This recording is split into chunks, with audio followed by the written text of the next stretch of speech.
Welcome to episode number 5 of our NHL Trade Talk series, where we have a special guest for the game show field talking about some hypothetical NHL trades. Today we're talking a lot about some players from the Montreal Canadiens and the Vancouver Canucks. We'll jump into all that coming up next.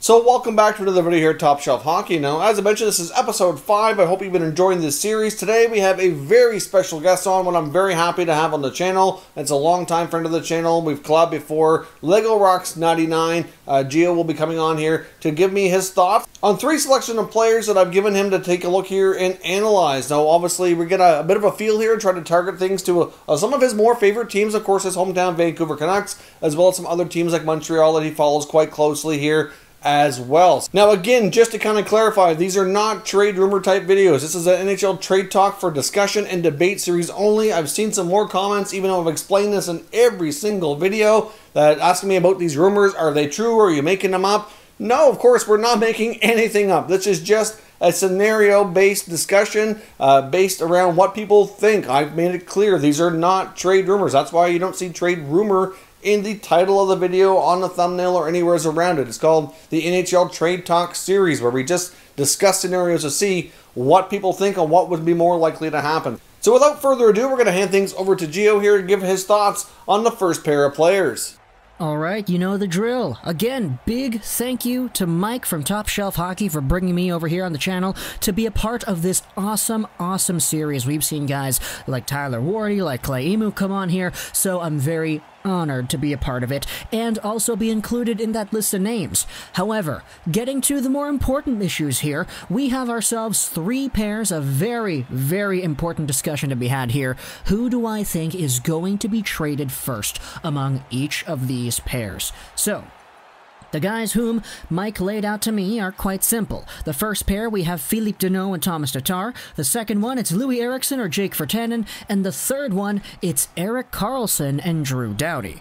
Now, I know he very well targeted these for me because I'm a Habs fan, I'm a Canucks fan, so starting things off with the first pairing, Philippe Danault or Tomas Tatar, this one is really tough. Because Tomas Tatar and Philippe Danault are both on expiring deals. However, their overall roles and usage on the team, it varies.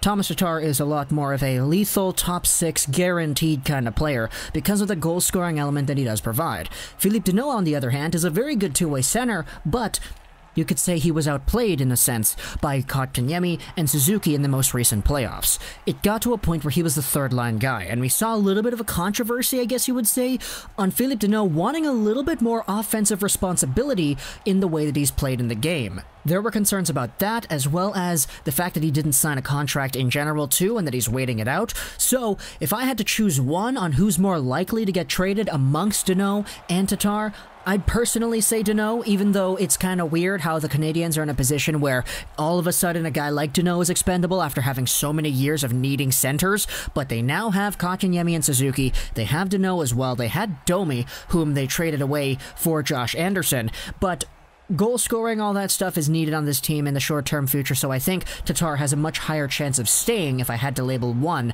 between him and Danault as to whether or not they would be traded. Great analysis there on the Montreal Canadiens players. If I had to pick as well, I would say Danault is also more likely to be traded. Tatar, I think, has a better chance of staying, although I really have concerns, or uncertainty, I should say, over both of their long-term futures. But given the depth at center and the emergence of Kotkaniemi and Suzuki, even though he could be a great number 3 center, he may not want that kind of role in Montreal. Obviously, he might not want the pay that kind of comes with it as well. And I do think, out of the 2 players, I do think he has the more likely chance of getting moved. And they need to tread lightly here to make sure any of their young guys don't take any steps back. Now over to Gio for the second pair of players involving his hometown Vancouver Canuck players. Next up, though, our pairing goes Vancouver this time. It's Eriksson and Jake Virtanen. Who's more likely to get traded here? Jake Virtanen. No questions asked. Jim Benning is in a position where if a Virtanen trade comes out that makes the team better, I have no doubts that he would actually go ahead and do it. The fact is, Eriksson has a very immovable contract, and I think that in itself is the biggest caveat to a discussion like this, because it came out a few days ago that Jim Benning tried to move Eriksson. they tried. They notified the agent went out there, tried to sell his client to other teams, but it didn't get done. Even with the idea of Vancouver going out there and paying it forward and giving up a price to give up a guy like Eriksson, it didn't get done. He's got a few more years left on his contract. Jake Virtanen, even though he recently re-signed, and I still am somewhat of a believer in Jake, he's in a position where it would be just so much easier to trade him if the Vancouver Canucks desire to do so. And as a result, if I have to answer the question who's more likely to get traded, I'd put it simply Jake Virtanen, just with the fact that Eriksson's contract is so immovable. If the question was instead, who do the Vancouver Canucks want to trade more, or who do I want the Canucks to trade more, it's hands down Loui Eriksson. But it's just so difficult to get that kind of deal done that when it comes to who's more likely to get traded, I'd have to go by default Jake Virtanen for this one. Again, I'm going to have to agree with his analysis here. I do think Virtanen is the more likely one to be traded, only because the Eriksson contract is so difficult to move, and we know that the team as well as the agent have tried numerous times, like he went on to talk about here in his segment. Obviously, we know that the Canucks have tried really hard and given the agent every opportunity to find a deal as well. It has not happened. I do think the more likely scenario is that Eriksson plays one more season and then potentially becomes a buyout candidate, unless something else changes. But for me, I do think the likelihood of a Virtanen trade is much more high up on the list here. I do think as some of the other Canuck prospects come into the system in the next year or two, they have some more high-end talent that could come and give a guy like a Virtanen or even a Brock Boeser for that matter a good run for their roster spot, and we could see some of this young talent like Virtanen treated, unfortunately, more likely than some of these bad contracts like Loui Eriksson. Now for his last pair of players, let's head back to Geo to take a look at a couple of former All-Star defensemen. Now the final pairing we have is a very interesting one too. It's Doughty and Karlsson, two guys from different teams. The Kings and the Sharks were going over to the West Coast and hanging out in Cali here for this one, as both of these guys are old, overpaid, at one time top of the league defensemen who have kind of faltered off a little bit. Now when it comes to how these guys play now, they certainly have seen better days. Erik Karlsson has been slowed down with injuries, but he has been on the decline as of late. Drew Doughty, on the other hand, is indeed another defenseman who is older and who is in a position where his decline is honestly coming a little bit faster. Despite that, though, both of these guys are indeed some of the highest paid defenders in the entire NHL, but Karlsson to me is the guy who has a little bit more of an oomph to his game, that potential to maybe even bounce back next year. Now, it's going to be tough. The Sharks aren't an amazing team, but the way Erik Karlsson plays cannot be denied that he is still an offensive mind in the elite echelon in this league, and he's a very good hockey player still. It's just definitely not as good as he was before, and definitely not as good as the contract may project him to be.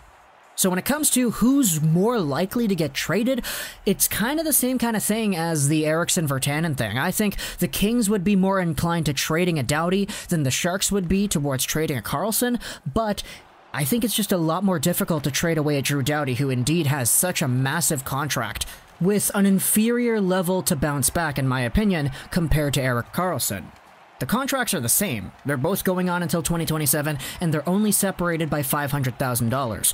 But Karlsson still can be a point-per-game defenseman once in a while if things go right. Doughty, he's not really in that territory anymore and being at the same tier of dominance that he was previously, and that's kind of why I have to say personally I think Karlsson is more likely to get traded simply by the fact that Doughty would be more difficult to trade. So again, it's a weird argument, but I think it makes sense the way I explained it here, so that's my pick over here for this Doughty-Karlsson scenario. I think Karlsson is more likely to get traded going backwards. I think Eriksson is least likely to get traded compared to Virtanen, and Philippe Danault has a higher likelihood of getting traded compared to Tomas Tatar. So again, thank you to Mike for bringing me onto the channel. I really do appreciate that. I'm Legorocks99 on YouTube and LR99 Gaming on Twitter, so you can follow me on all those platforms as you please. Also, subscribe to Mike as well. He's putting a lot of work into gathering people for this YouTube series, so it should not go to waste.